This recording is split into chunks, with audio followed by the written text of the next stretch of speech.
They told us he was a god, that he sacrificed himself to save mankind, but no one explained what keeps him alive. Every day, 1,000 psychers are dragged to Terra. Their souls are burned like fuel, not as punishment, as maintenance.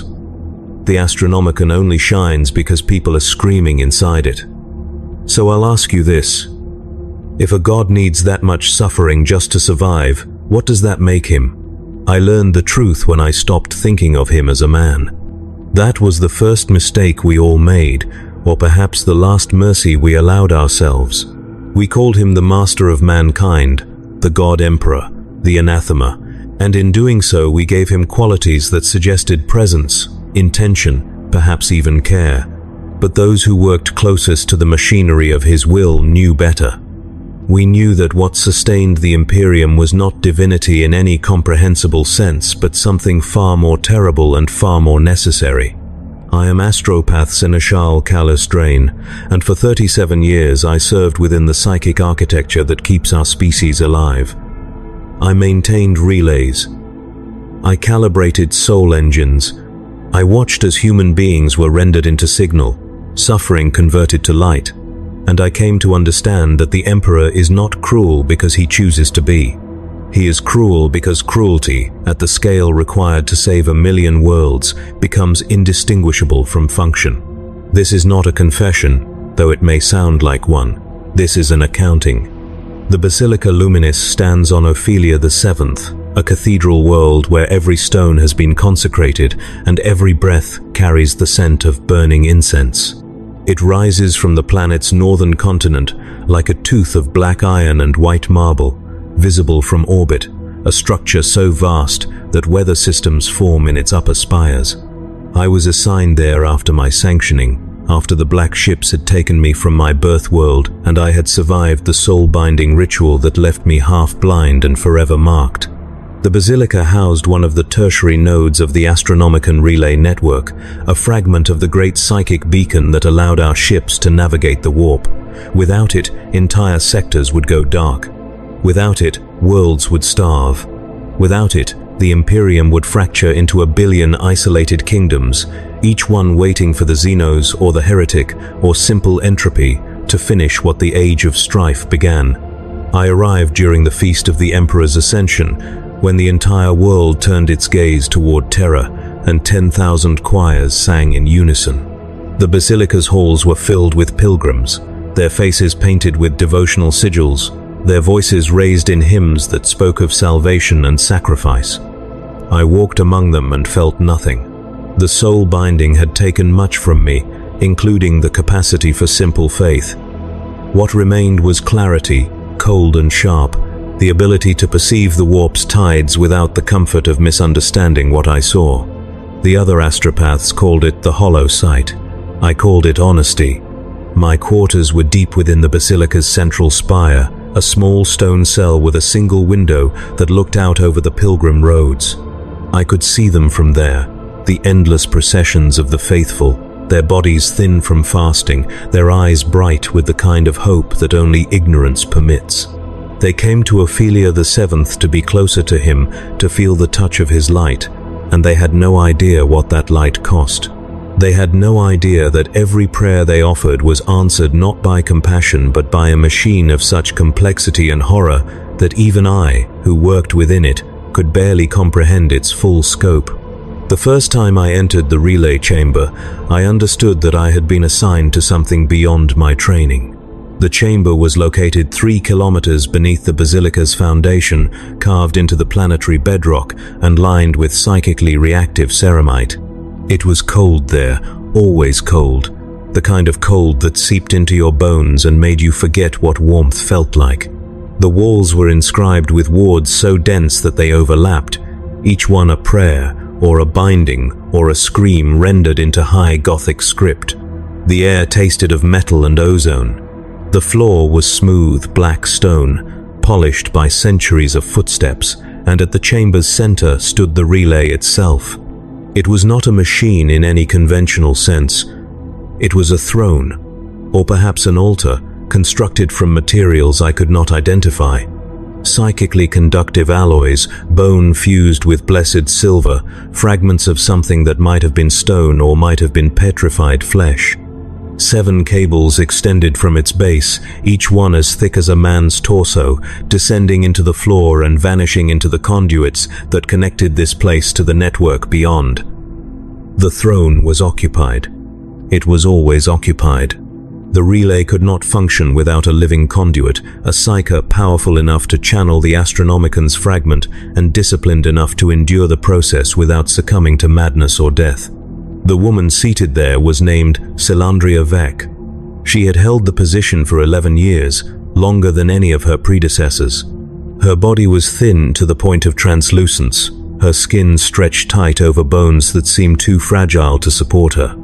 Her eyes were open but unseeing, their pupils dilated and milky, reflecting nothing. Her hands gripped the throne's armrests, fingers locked in place by calcified muscle and scar tissue.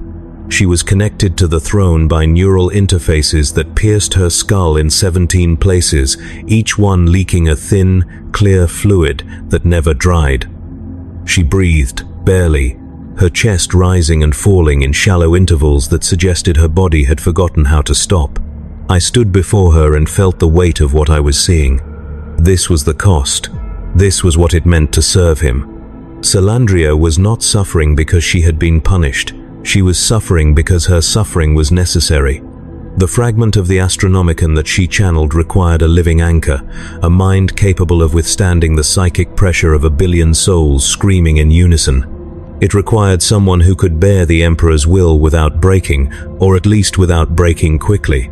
Selandria had lasted 11 years, the previous occupant had lasted 9, the one before that 6.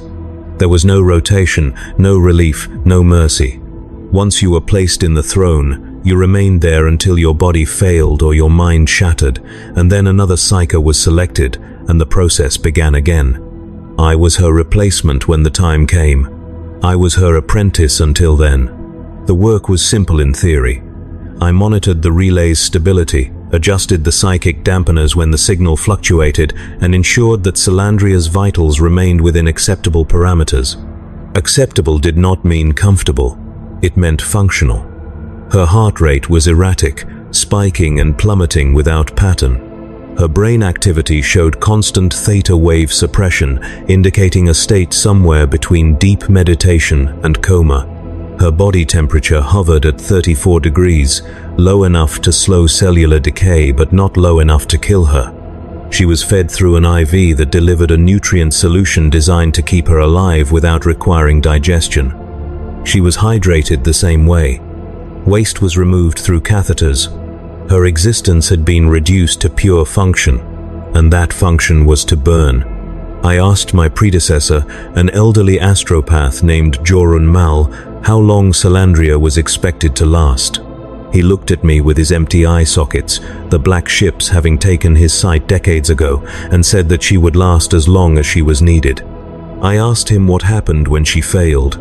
He told me that I would take her place, and that I should not waste time with questions that had no comfort in their answers. The days passed in a rhythm dictated by the relay's demands.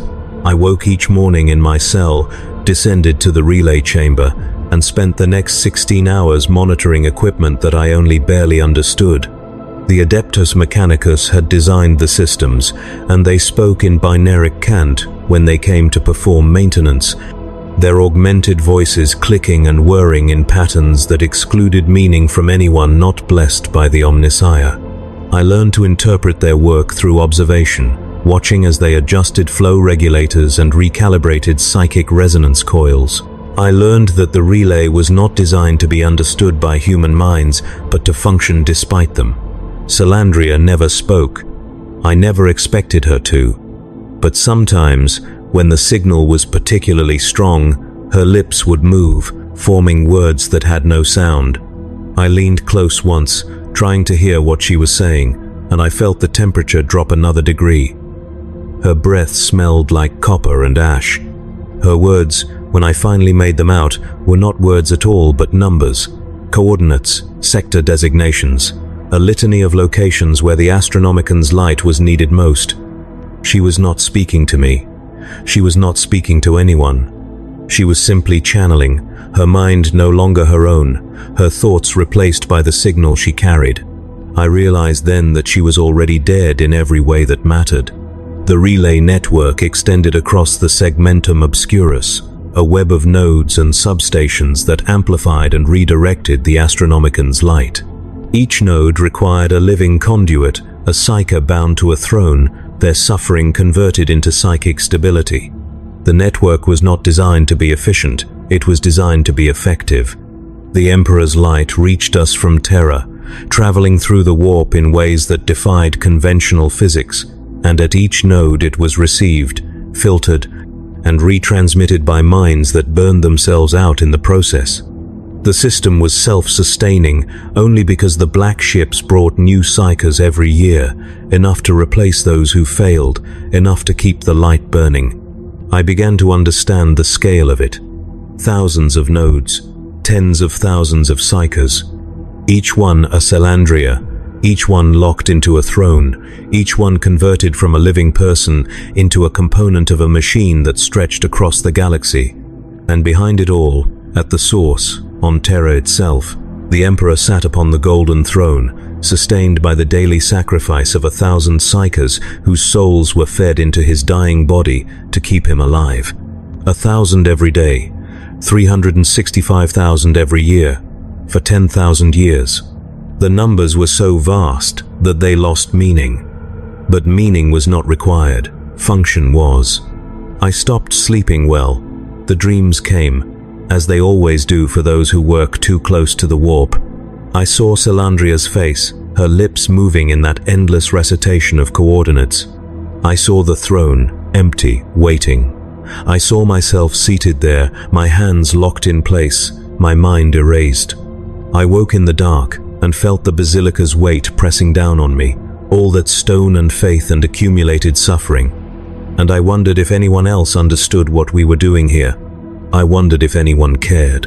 The first failure occurred 3 months into my assignment. Salandria's vitals spiked without warning, her heart rate climbing to 200 beats per minute, her neural output surging beyond safe parameters. The relay chamber filled with a high-pitched whine, a sound that existed as much in the mind as in the air, and I felt the warp's presence like a hand pressing against the back of my skull. Joran Mal was there within seconds, his staff tapping against the stone floor, his ruined face turned toward the throne as if he could still see. He told me to activate the dampeners. I did, pulling the lever that flooded the throne with psychic suppressants, wards that forced the warp's presence back and stabilized the signal. Salandria convulsed, her body arching against the restraints, her mouth opening in a scream that had no sound. The cables connecting her to the throne glowed with a sickly green light, pulsing in time with her heartbeat. And I saw something move beneath her skin, something that writhed and pressed against the surface as if trying to escape. Joran Mal stepped forward and placed his hand on her forehead. He spoke a word in a language I did not recognize, a single syllable that made my teeth ache, and the movement stopped. Salandria collapsed back into the throne, her breathing shallow, her eyes rolling back until only the whites showed. The whine faded, the light dimmed, the relay stabilized. I asked him what had happened. He told me that the warp had tested her and that she had endured. I asked him how many more tests she could survive. He did not answer. The incident repeated 2 weeks later, and then again a week after that. Each time, the process was the same. Salandria's body would convulse, the warp's presence would surge, and Joran Mal would stabilize her through a combination of psychic discipline and sheer will. Each time, she came back a little less. Her breathing grew more labored. Her skin took on a grayish tint, as if the color were being leached out of her. Her weight dropped until she was little more than a skeleton wrapped in parchment. The Medicae servitors that attended her adjusted her nutrient intake, increased her hydration, administered stimulants to keep her heart beating, but nothing reversed the decline. I began to understand that she was not being sustained, she was being prolonged. The distinction mattered. Joran Mal explained it to me one evening as we sat in the Basilica's meditation chapel, a small chamber lined with skulls and lit by a single candle. He told me that the emperor's will was absolute, and that those who served him did so not out of choice but out of necessity. The Astronomicon was not a gift.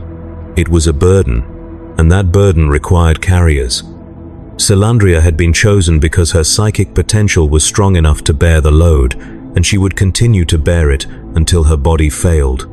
When it did, I would take her place, and I would burn just as she had burned, and when I failed, another astropath would be brought in to continue the cycle. I asked him if he had ever questioned it. He laughed, a dry sound like wind through dead leaves, and told me that questioning it was a luxury we could not afford. The Imperium's survival depended on the relay network, and the relay network depended on psychers like us. We were not people, we were infrastructure. Our suffering was not a tragedy, it was a function. I wanted to argue with him. I wanted to say that there had to be another way, that the Emperor, if he truly was a god, would not demand such a price. But I had seen the numbers. I had seen the scale of what we were maintaining, 1 million worlds, trillions of souls, all of them dependent on a light that required constant sacrifice to shine. The mathematics were brutal and undeniable. The Emperor's compassion, if it had ever existed, had been replaced by necessity so vast that compassion became irrelevant. I stopped asking questions after that. The work continued. I monitored Salandria's decline, adjusted the equipment, and waited for the inevitable. I learned to recognize the signs of imminent failure, the tremors that began in her hands and spread through her body, the way her breathing would stop for long seconds before resuming, the flickers of awareness that passed across her face, brief moments where she seemed to remember who she was before the relay consumed her again. I wondered if she was still in there, somewhere, trapped inside a body that no longer belonged to her. I wondered if she knew what was being done in her name. The basilica's population swelled during the Feast of Martyrs, when pilgrims came to honor those who had died in service to the Emperor. They filled the halls and courtyards, their voices raised in hymns of loss and devotion, and I walked among them and felt the weight of their ignorance. They praised the martyrs without understanding what martyrdom meant at this scale. They spoke of sacrifice as if it were noble, as if the martyrs had chosen their fate, as if there were any honor in being reduced to fuel for a machine that cared nothing for the individual and everything for the collective. I saw a child among the pilgrims, a girl no more than 8 years old, her face painted with the Aquila.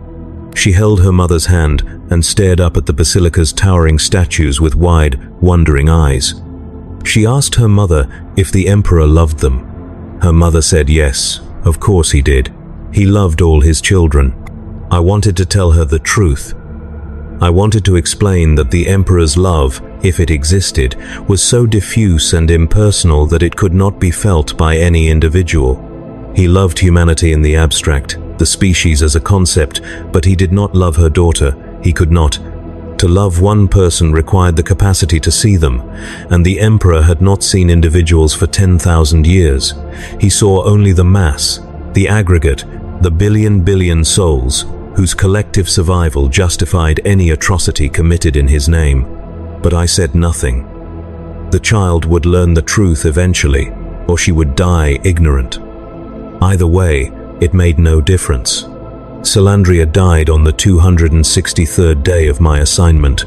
Her heart stopped without warning, the rhythm that had sustained her for 11 years simply ceasing. The monitors flatlined, the relay signal dropped to 0. Joran Mal was at her side within seconds, his hands moving over the throne's controls, trying to restart her heart, trying to salvage the connection. The Medicae servitors descended on her, their mechadendrites inserting stimulant injections, their optics flashing red as they worked. But her body did not respond. She was gone, the spark that had kept her alive finally extinguished. Joran Mal stepped back and gestured for the servitors to remove her. They detached the neural interfaces, each one pulling free with a wet sound that echoed in the chamber's silence. They lifted her from the throne, her body so light that it seemed almost weightless, and carried her to the corpse chute that would deposit her remains in the basilica's crematorium. She would be burned, her ashes scattered in the pilgrim gardens, her name added to the endless list of those who had served and died. There would be no ceremony. There would be no mourning. She had fulfilled her function, and now she was waste. Joran Mal turned to me and told me to prepare. I had known this moment was coming. I had spent months watching Salandria's decline, understanding that her fate would be mine, but knowing and experiencing are different things, and as I stepped toward the throne, I felt something inside me rebel. Not fear, exactly, something deeper. A recognition that what was about to happen to me was not punishment, but erasure. I would cease to exist as callous drain. I would become a component, a piece of the machine, my thoughts and memories and identity subsumed into the signal I carried. I sat down. The throne was still warm. The Medicae servitors moved with practiced efficiency, attaching the neural interfaces, inserting the IV lines, securing the restraints. I felt the first interface pierce my skull, a cold spike of metal sliding through bone, and the pain was immediate and total. I tried to scream, but my jaw was locked, held in place by a clamp that kept my mouth open. The second interface followed, then the third, each one a new point of agony that blossomed and spread until my entire head felt like it was burning. The servitors did not pause. They continued their work, inserting the remaining interfaces, connecting me to the throne systems, binding me to the relay. Joran Mal stood before me and placed his hand on my chest. He spoke the activation phrase, the same word he had used to stabilize Salandria, and I felt the relay come alive. The signal hit me like a physical force. It was not light, though I perceived it as light. It was not sound, though I heard it as a roar. It was the Emperor's will, raw and unfiltered, channeled through the Astronomicon and transmitted across the warp. It was the psychic output of 10,000 years of accumulated suffering, the screams of 1 billion souls converted into a single, unbroken note. It was everything and nothing, infinite and empty, and it filled me until there was no room left for anything else. I tried to hold on to myself. I tried to remember my name, my history, the reasons I had come to this place, but the signal was too strong. It scoured away my thoughts, burned through my memories, reduced me to a conduit. I felt my identity dissolving, piece by piece, as the relay consumed me. I felt the Emperor's presence, vast and cold, a mind so immense that it could not comprehend individuals, only masses. I felt the Imperium spread out before me, 1 million worlds connected by threads of light, each one dependent on the signal I carried. And I understood. The Emperor was not evil. He was not good. He was beyond such distinctions. He was a function, a process, a system designed to preserve humanity at any cost. His continued existence required the daily sacrifice of 1,000 psychers, and that requirement was not cruel, it was mathematical. 1,000 lives to save 1 trillion. 1,000 deaths to prevent extinction. The scale was so vast that morality became irrelevant, compassion became a weakness, mercy became a luxury that the Imperium could not afford. I saw the worlds burning. I saw the sectors collapsing. I saw the Xenos encroaching and the heretics rising and the warp spilling through reality's cracks. I saw the thin line that separated survival from annihilation. And I saw that the Emperor stood upon that line, holding it in place through sheer force of will. He was dying. He had been dying for 10,000 years. But he could not be allowed to die, because his death would mean the death of everything. And so we burned. Salandria had burned. I was burning. 1,000 psychers burned every day on Terra, their souls fed into the Golden Throne to keep him alive. Tens of thousands burned in the relay network, their minds consumed to keep the Astronomicon shining. Millions burned across the Imperium, their lives sacrificed in wars and plagues, and 1 million smaller atrocities. All of them necessary, all of them justified, because the alternative was worse. I tried to scream, but I had no mouth. I tried to rage, but I had no mind. I was the relay now, and the relay had no room for such things. Time lost meaning. I do not know how long I sat in that throne, Days became weeks, became months, became an endless, unbroken present. I channeled the signal, burning myself out one neuron at a time, and I felt no pain because pain required a self to experience it. I was a process. I was infrastructure. I was the Emperor's will made manifest, and his will was absolute. But there were moments, brief flickers, when I surfaced, when the signal's intensity dropped and I could remember, for just a second, that I had once been callous drain. In those moments, I felt the full weight of what had been done to me. I felt the horror of my erasure, the agony of my continued existence, and I understood that this was the price. This was what it meant to serve him. Not glory, not honor, just suffering, prolonged and purposeful, measured out in increments, calibrated to extract the maximum utility from a human life.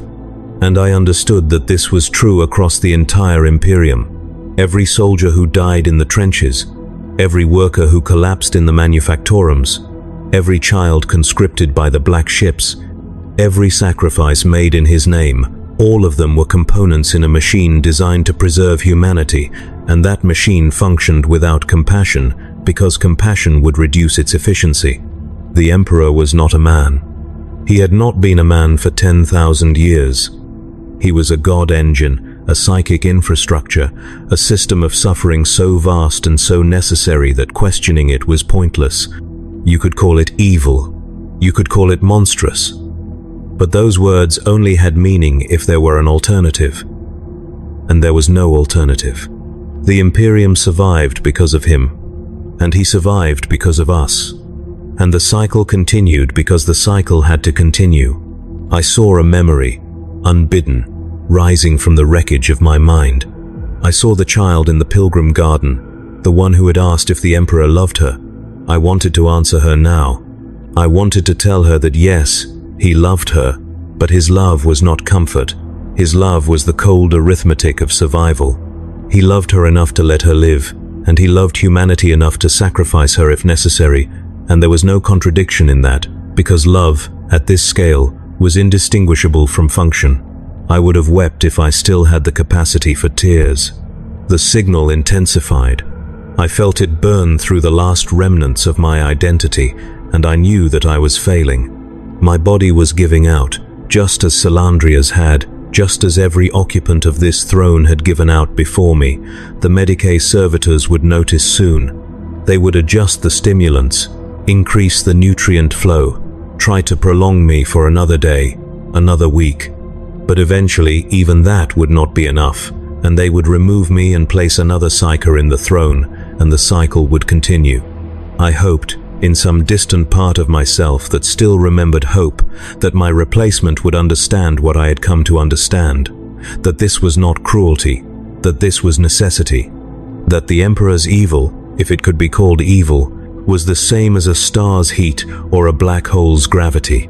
It was not chosen, it was inevitable. And we, the billions of souls who burned in his service, were not victims. We were the price. The relay stabilized. My thoughts scattered. I became the signal once more, and the signal was all that mattered. Jorun Mal watched me from across the chamber. I could feel his presence, even though I could not see him. He had seen this happen 100 times before. He would see it 100 times again. He had told me that questioning it was a luxury we could not afford, and he had been right. The question was not whether the Emperor was evil. The question was whether we could survive without him, and the answer was no. So we burned. The days continued their procession, though I no longer perceived them as days. I was locked into the rhythm of the relay, my existence reduced to the rise and fall of the signal's intensity. The Basilica's population moved above me. Pilgrims and priests and servitors, all of them unaware of the machinery that sustained their world. They prayed to him, and he answered, not with words but with light, the Astronomican's beam piercing the warp and guiding their ships home. They believed that light was a gift. I knew it was a transaction. I began to see the cost in different terms, not as individual suffering but as aggregate expenditure. Salandria had lasted 11 years. If I lasted the same, and if my replacement lasted the same, and if this pattern held across all 10,000 relay nodes, Then the network consumed approximately 1 cycle per node per decade. 10,000 cycles every 10 years, 1,000 per year. Add to that the daily sacrifice on Terra, the 1,000 souls fed to the Golden Throne, and the total expenditure became clear. 400,000 cycles per year, minimum, burned to keep the Imperium's infrastructure functional. Across 10,000 years, that was 4 billion lives. 4 billion lives to save 1 trillion. The mathematics were brutal but undeniable. I wondered, in those brief moments when I could still think, whether the Emperor had foreseen this, whether he had known when he sat upon the Golden Throne for the first time that his survival would require such a cost, whether he had understood that his vision of a united humanity would be built not on hope or compassion, but on the systematic conversion of suffering into utility. I wondered if he had hesitated, even for a moment, before accepting that bargain. I suspected he had not. The Golden Throne had been built to save him after his battle with Horus, to prevent his body from dying and his soul from dissipating into the warp.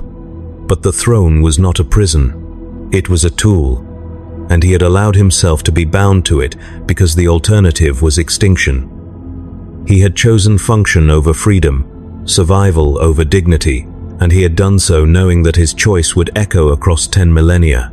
Every psyche burned since that day had burned because he made that choice. Every world saved had been saved because he made that choice. The Emperor's evil, if it was evil, was the evil of a surgeon who amputates a limb to save the body.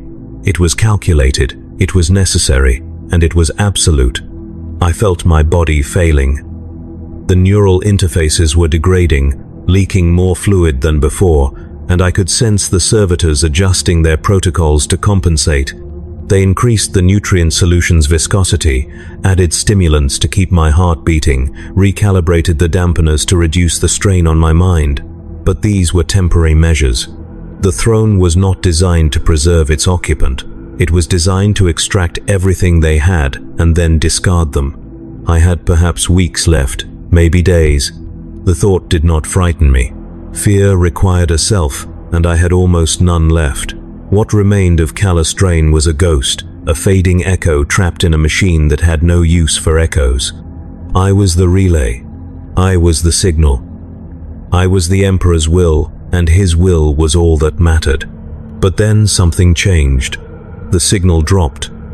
Not gradually, as it had during Salandria's failures, but suddenly, as if a switch had been thrown. The relay's output fell to 0. The chamber's temperature spiked, the dampeners failing, and I felt the warp's presence flood in like water through a broken dam. The cables connecting me to the throne glowed red, then white, and I heard a sound that should not have been possible. A voice. Not the Emperor's voice. Something else. Something vast and malevolent, pressing against the edges of reality, seeking entry. I felt it probe the relay's defenses, testing the wards, looking for weaknesses. I felt it recognize me, not as Calastrain but as a conduit, a point of access to the Astronomican's network. I felt it begin to push. Jorun Mal was there instantly, his staff striking the floor, his blind eyes turned toward the throne. He shouted a command, and the dampeners roared back to life, flooding the chamber with psychic suppressants. But the presence did not retreat. It coiled around the relay, around me, its attention focused with terrible precision. I felt it reach into my mind, sifting through the wreckage of my thoughts, and I understood what it was searching for. It wanted the network. It wanted access to the Astronomican's relay system, to the 10,000 nodes that connected the Imperium's worlds. If it gained that access, it could corrupt the signal, turn the Emperor's light into a beacon for the warp's horrors. It could collapse the Imperium's infrastructure in a single stroke. I tried to resist. I tried to force it out, to hold the relay's defenses, but I was too weak. The months of burning had left me with almost nothing, and the presence was strong, so strong that it felt like trying to hold back a tide with my hands. I felt it begin to slip through, felt the relay's systems start to degrade, and I knew that I was failing. I knew that my failure would mean the failure of the entire node, and that the node's failure would cascade through the network, and that the cascade would spread until entire sectors went dark. I thought of the pilgrims in the garden. I thought of the child who had asked if the Emperor loved her. I thought of the trillion souls who depended on the relay's light, and I made a choice. I opened myself completely to the signal. The Emperor's will flooded into me, unfiltered and absolute. It was not compassion, it was not mercy. It was pure, concentrated function, the psychic equivalent of a weapon forged to cut through the warp's darkness. It burned through the presence, scoured it from the relay, and drove it back into the immaterium. I felt the presence scream, a sound that existed only in the mind, and then it was gone, banished by the sheer weight of the Emperor's attention. But the cost was immediate. My body convulsed, the neural interfaces overloading, and I felt something inside me break. Not my body. Something deeper. The last fragments of my identity, the last pieces of callous Drine, consumed by the signal. I was no longer a person. I was a tool, a weapon, a component in a machine that had just saved 1,000 worlds by destroying one man. The relay stabilized. The signal returned to normal. Joran Mal stepped back, his expression unreadable, and I understood that he had seen this happen before. He had seen psychers sacrifice themselves to hold the line, and he would see it again. It was not tragedy, it was function. I wanted to tell him that I understood now. I wanted to tell him that the Emperor's evil was not evil at all but necessity, that the suffering we endured was the price of survival, that there was no alternative and no escape. But I had no voice. I had no thoughts. I was the relay, and the relay had no need for words. The servitors resumed their work, adjusting the equipment, stabilizing my vitals. They would keep me alive as long as possible, extracting every last hour of function from my failing body. And when I finally died, they would remove me and place another psyker in the throne, and the cycle would continue. I thought of the Emperor, seated on the golden throne, sustained by the daily sacrifice of 1,000 souls. I thought of the 10,000 relay nodes, each one consuming psychers like me, burning them out to keep the Astronomicon shining.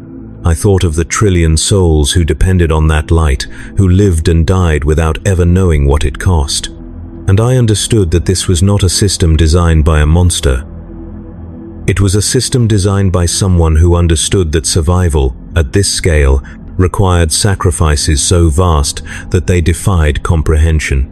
The Emperor had chosen to become infrastructure, to reduce himself to function, because function was all that mattered. He had given up his humanity to save humanity, and he had demanded the same from us. I thought of the question that had brought me here. Just how evil is the Emperor really? The answer was simple. The Emperor was not evil. He was necessary. And necessity, at the scale of a galactic empire, was indistinguishable from evil. Compassion was a luxury. Mercy was a weakness. Love was a concept too small to span the distance between Terra and the stars. What remained was duty, cold and unyielding, the obligation to survive no matter the cost. I had been angry when I first arrived at the Basilica. I had seen the pilgrims and their ignorant faith, and I had felt contempt for their naivety. But now, as my mind dissolved into the signal, I understood that their ignorance was a mercy. They did not need to know what sustained them.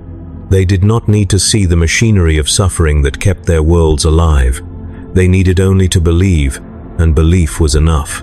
The Emperor's love, if it existed, was the love of a shepherd who culls the flock to save the herd. It was impersonal, it was mathematical, and it was absolute. I felt my heart stutter, the rhythm failing. The servitors moved to stabilize me, but I knew it was too late. My body had given everything it had. The relay's output was dropping, the signal weakening, and soon Joran Mal would call for my replacement. They would remove me from the throne, carry my corpse to the crematorium, and add my name to the list of those who had served. My ashes would be scattered in the pilgrim gardens, where children would play among them, unaware of what they represented. I hoped my replacement would understand. I hoped they would see what I had seen, that the emperor's cruelty was not malice but function, that the suffering we endured was the price of existence. I hoped they would accept it as I had accepted it, not with joy but with the grim recognition that there was no alternative. The signal faded, my thoughts scattered. I became nothing, a ghost in the machine, and the machine did not mourn me. The emperor sat upon his throne, 10,000 light years away, sustained by the screams of 1,000 souls. He had sat there for 10,000 years, and he would sit there for 10,000 more, because the alternative was extinction. He did not love me. He did not know my name. But he used me, as he used everyone, and in that use there was a kind of terrible intimacy.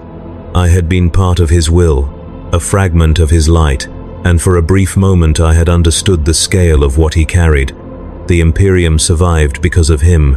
He survived because of us. And the cycle continued, grinding forward, consuming everything in its path, because the cycle had to continue. There was no other way. I thought of the child one last time, the girl who had asked if the emperor loved her. I wanted to tell her yes, but I wanted to tell her the truth. He loved her enough to let her live in a galaxy that wanted to devour her. He loved her enough to sacrifice millions so that she could see another dawn. He loved her enough to become a monster, to embrace suffering on a scale that defied comprehension, because love, at that scale, required monstrous choices. And I wanted to tell her that the emperor's evil was the only thing standing between her and annihilation, that his cruelty was the price of her existence, that the darkness he had become was the light that kept the darkness at bay. But she would never hear me. No one would. I was gone, dissolved into the signal, and the signal was all that remained. The throne was empty now. Jorun Mal stood over it, his blind eyes turned toward the door, waiting for the next psyker to arrive. They would be brought in by servitors, their face pale with fear or resignation, and they would sit where I had sat. They would feel the interfaces pierce their skull, feel the relay come alive, feel their identity dissolve into the Emperor's will. And they would burn, as I had burned, as Salandria had burned, as 1 billion others had burned before us. And the Imperium would survive. That was the answer. That was the truth. The Emperor was not evil because he enjoyed suffering. He was evil because suffering, at the scale required to save 1 million worlds, became a tool. It became infrastructure. It became the only language the universe understood. Compassion could not hold back the warp. Mercy could not defeat the Xenos. Love could not prevent extinction. Only cruelty could. Cruelty applied with precision and without hesitation. Cruelty that calculated the cost of every life and paid it without regret. I had spent my life believing that good and evil were absolutes, that there were lines that should never be crossed. But the Emperor had crossed every line, and in doing so, he had saved us all. His evil was indistinguishable from necessity. His cruelty was indistinguishable from care. And we, the billions who burned in his name, were the proof that he had made the right choice. Because we were still here. The basilica's bells rang, marking the hour, and the pilgrims in the gardens lifted their voices in prayer. They did not know that I had just died. They did not know that Salandria had died, or that thousands of psykers died every day to keep the light burning. They did not need to know. Their faith was enough. Their ignorance was a mercy, and their survival was the only justification required. I had asked how evil the Emperor really was, and now I knew. He was as evil as he needed to be. No more, no less. And that was the most terrible truth of all.